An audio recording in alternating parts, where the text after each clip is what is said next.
अस्सलाम वालेकुम दोस्तों, मेरा नाम है असीम शफकत और आप देख रहे हैं हंसी टीवी।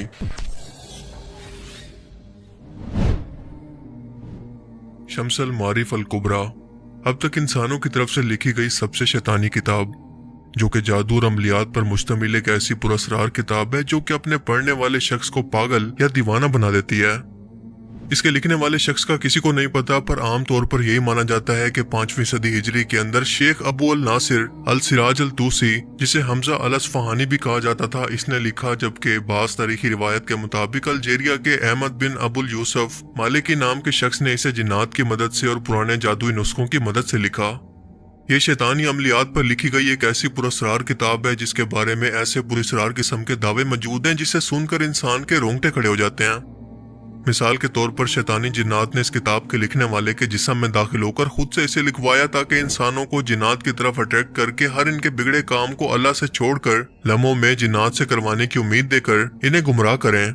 जिससे न सिर्फ खुद इंसानों के हाथों खुद इंसानों की तौहीन होगी बल्कि अल्लाह के साथ शिर्क करवाकर ये इंसानों को दायरे इस्लाम से भी खारिज कर देंगे, क्योंकि अल्लाह ताला का जादू से मुतल्लिक वाज़ेह तौर पर हुक्म है कि इसे करने वाला या फिर करवाने वाला दोनों इस्लाम से खारिज होकर काफिर हो जाते हैं।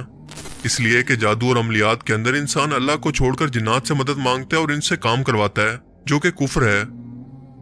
अब जाहिर है कि शैतान और इसके काफिर जिन्नात इंसानों के ये काम बिला वजह और बिना किसी फायदे के तो नहीं करते, बल्कि इनके पीछे इनका मकसद ये होता है कि जिस वक्त कोई शख्स जादू करता है तो ये जिन्नात इसके काम के बदले इस आमिल से ऐसी ऐसी गलीफ शर्तें रखवाते हैं जो कि सुनकर ही आपके होश उड़ जाएंगे। मिसाल के तौर पर पेशाब से कुरान पाक को लिखना, कुरान पाक को उल्टा लिखना, अल्लाह और इसके पैगंबरों की तौहीन करना, जिंदगी में दोबारा कभी ना नहाना और ना ही गुस्ल करना, जिना करना या फिर किसी शख्स को कत्ल करना वगैरह वगैरह। और क्योंकि शैतान और इसकी औलाद काफिर जिन्नात की नस्ल को इंसानियत से पहले दिन से ही नफरत है और वो इसे जहन्नुम के अंदर देखना चाहते हैं और इसी मकसद के लिए खुद इंसानों को ऐसे कामों की दावत देते हैं, शिर्क और गुनाह करने की वजह और इसकी तावीलें इनके ज़हन के अंदर डालते हैं ताकि इनको इस काम के लिए उकसा सकें। पर शम्सल मारिफ अल कुबरा का मामला थोड़ा सा मुख्तलिफ है, क्योंकि ये किताब क्योंकि अरबी जबान के अंदर है और इसकी तारीख भी अरब खित्ते से है। इसका मतलब कि इसे लिखने वाला जो भी था वो मुसलमान था, पर इस जादू और अमलियात के अंदर पढ़कर काफिर हो गया था। और ये कि इसके पास बनी इसराइल यानी यहूदी कौम के हज़रत सुलेमान अलैहिस्सलाम के दौर के कुछ जादुई नुस्खे मौजूद थे जिन्हें मिलाकर इसने इस किताब की शक्ल दी। क्योंकि हम सभी लोग जानते हैं कि यहूदी कौम हज़रत सुलेमान अलैहिस्सलाम के दौर के अंदर जादू के इल्म को बाकायदा एक इल्म के तौर पर सीखती थी, जिससे अल्लाह ने वाज़ेह तौर पर तौरात के अंदर मना फरमाया था, मगर हारूत और मारूत दो फरिश्तों को इन्हें आजमाने के लिए इंसानी शक्ल के अंदर जमीन पर भेजा कि वो जादू के मामले में इस कौम की आजमाइश करें। लेकिन पूरी की पूरी कौम सिर्फ चंद लोगों को छोड़कर इस जादू के इल्म के पीछे चल पड़ी, जादू को सीखने लगी। उस टाइम के अंदर बनी इसराइल के अंदर ये जादू का इल्म काफी अरूज पर था। शम्सल मारिफ को लिखने वाला ऑर्थर इन जिन्नात और अमलियात के इल्म के अंदर इतना ज्यादा गहराई के अंदर चला गया था कि खुद शयातीन जिन्नात ने इसके जिस्म के अंदर दाखिल होकर ये किताब लिखवाई और इसकी हिफाजत पर जिन्नात को मामूर कर दिया। इसीलिए अगर कोई भी शख्स इसको पढ़ने की कोशिश करता तो वो पागलपन का शिकार हो जाता। इस्लामी तालीमात के अंदर क्योंकि जादू करना शिर्क है और इसी वजह से दुनिया के हर मुस्लिम मुल्क के अंदर ये किताब बैन है और साथ साथ दुनिया के हर कोने के अंदर मुतनाज़ा भी है। इस बात का दूसरा सबूत कि इसके ऑर्थर ने बनी इसराइल कौम के जादू के नुस्खों का इस्तेमाल किया वो ये है कि इस किताब में अरबी के बाद जिस जबान के अंदर सबसे ज्यादा लफ्ज इस्तेमाल किए गए हैं वो इब्रानी जबान के अंदर है, जो कि यहूदी कौम की मादरी जबान थी और इस वक्त भी है। इस किताब के अंदर जगह जगह पर बाबुल इराक के दौर के अंदर राय जादुई रसूमात का जिक्र मौजूद है और ये वो जमाना है जब पहली बार बाबुल के बादशाह बख्त नसर ने फलस्तीन के अंदर मौजूद यहूदियों की सरजमीन को हमला करके तबाह कर दिया। इसने पहली बार यहूदियों के किबला हैकल सुलेमानी को तबाह किया और यहूदियों को गुलाम बनाकर अपने साथ बाबुल इराक ले आया, जिन्हें बाद में जुल्करनैन बादशाह ने आजाद करवाकर अपना मुल्क वापस दिलवाया। ये इस कौम पर अल्लाह का अजाब था क्योंकि ये जादू और बदअमालियों के अंदर हद से बढ़ गए थे। कहा जाता है कि 6ठी सदी हिजरी के अंदर ये किताब अरब के एक मशहूर ताजिर मोहम्मद अली बिन जैद के पास थी और इसने ये किताब एक भारी कीमत देकर खरीदी थी, क्योंकि इसकी उस वक्त के अंदर सिर्फ एक ही कॉपी मौजूद थी जो कि इसके पास थी।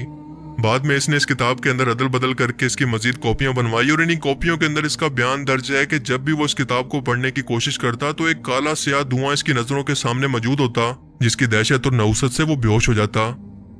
लिहाजा इसने ये किताब किसी मुस्लिम आलिम दीन के हवाले कर दी और इसके बाद तकरीबन 100 साल तक ये किताब मंजर आम से गायब रही और आखिरकार जब 7वीं सदी हिजरी के आखिर के अंदर मंजर आम पर आई तो इसके अंदर बहुत कुछ बदला जा चुका था। इस किताब के 577 पेजेस हैं और ये 4 हिस्सों के अंदर तकसीम है और इसके 40 चैप्टर हैं, जिसमें जिन्नात को काबू करने, इनसे काम करवाने के बहुत सारे अमलियात और खुफिया ज़बान मौजूद है जो कि शैतानी जिन्नात से राब्ता करवा सकती है। इसीलिए हर आम शख्स ने जब भी इसे पढ़ने की कोशिश की वो या तो मारा गया या फिर पागल हो गया, क्योंकि जिन्नात को काबू करते वक्त एक आमिल के पास सिर्फ 2 ही ऑप्शन होते हैं कि या तो वो इन जिन को सही से काबू कर ले, और अगर वो ऐसा नहीं कर पाया तो वो जिन उसे जिंदा नहीं छोड़ेगा। उलमा कराम के मुताबिक भी इस किताब को इस्लाम से जोड़ा जाता है, मगर ये तो इस्लामी तालीमात की मुखालफत के अंदर यानी शिर्क पर लिखी गई है, लिहाजा इसका इस्लाम से कोई ताल्लुक नहीं। कहा जाता है कि यमन के इलाके अदन के अंदर एक रूहानी आमिल अलसाई ने जिन्नात को चकमा देकर इस किताब को पूरा पढ़ लिया था, और ये जिन्नात को काबू करने का चिल्ला कब्रिस्तान के अंदर करने ही जा रहा था कि इसी वक्त एक कब्र में इसका पांव घुसने की वजह से ये कब्र के अंदर गिर गया और जिन्नात ने मौका पाकर इसके दिमाग पर कब्जा कर लिया और ये अपने होश खो बैठा। ये 10 साल तक इसी तरह से दीवाना और पागल बनकर घूमता रहा। आखिरकार जब इसे होश आया तो इसने इस काम से तौबा कर ली, मगर इसकी कहानी पर कभी किसी को यकीन नहीं आया। देखें, शैतान के साथ मामला करते वक्त बज़ाहिर एक आम इंसान को या फिर आमिल को यह फायदा नजर आ रहा होता है कि शैतान इसके तमाम कामों को फौरन से कर देगा, मगर शैतान की फितरती मकारी और धोखेबाजी है। असल में वो शख्स यानी कि आमिल खुद को ही धोखा दे रहा होता है और खुद को तबाही की तरफ ले जा रहा होता है, क्योंकि शैतान के साथ मामलात करते वक्त सिर्फ इंसान को नुकसान होता है, उसे कोई फायदा नहीं हो सकता, बल्कि उसकी दुनिया और आखिरत दोनों बर्बाद होती हैं। क्योंकि कुरान करीम के रूहानी इल्म और शयातीन के शैतानी इल्म के अंदर यही फर्क है कि कुरान करीम के रूहानी इल्म के जरिए आप किसी को भी शिफा दे सकते हैं, बिगड़े हुए कामों को बना सकते हैं, क्योंकि इसके अंदर अल्लाह की ताईद हासिल होती है। अल्लाह को राजी करके जब इससे मदद मांगते हैं तो वो भी अपने बंदे की मदद करता है, जबकि दूसरी तरफ शैतानी इल्म के जरिए सिर्फ और सिर्फ इंसानियत को नुकसान पहुंचाया जा सकता है, क्योंकि जादू के जरिए आप किसी को पागल तो कर सकते हैं, उसे ठीक नहीं कर सकते। एक शख्स को बीमार कर सकते हैं, उस बीमार को ठीक नहीं कर सकते। 2 लोगों में जुदाई डलवा सकते हैं, लेकिन उस जुदाई को खत्म नहीं कर सकते। किसी शख्स को पागल या दीवाना बनाया जा सकता है, लेकिन इस दीवाने को जादू के जरिए ठीक करना मुमकिन नहीं। यानी जादू के जरिए सिर्फ और सिर्फ इंसानियत की तबाही है। ये इंसान की दुनिया और आखिरत दोनों को तबाह कर सकती है, जो कि शैतान का अल्लाह ताला से वादा है और इसका दुनिया के अंदर मकसद है। इसलिए जितना हो सके ऐसी चीजों से और कुफरिया, शिरकिया, अमलियात और आमिलीन से खुद को बचाएं और अपने ईमान की हिफाजत करें। अल्लाह ताला हमें समझने की और नेक अमल करने की तौफीक अता फरमाए, आमीन। मुझे उम्मीद है कि आज की इस वीडियो से आपको बहुत कुछ नया जानने को मिला होगा और ये वीडियो आपको पसंद आया होगा। अगर ये वीडियो आपको अच्छा लगा तो इसे लाइक कीजिए, और अब मैं मिलूंगा आपसे एक ऐसी ही नई इंटरेस्टिंग वीडियो में। तब तक के लिए अपना बहुत सा ख्याल रखिएगा। Thanks for watching this video. Allah Hafiz.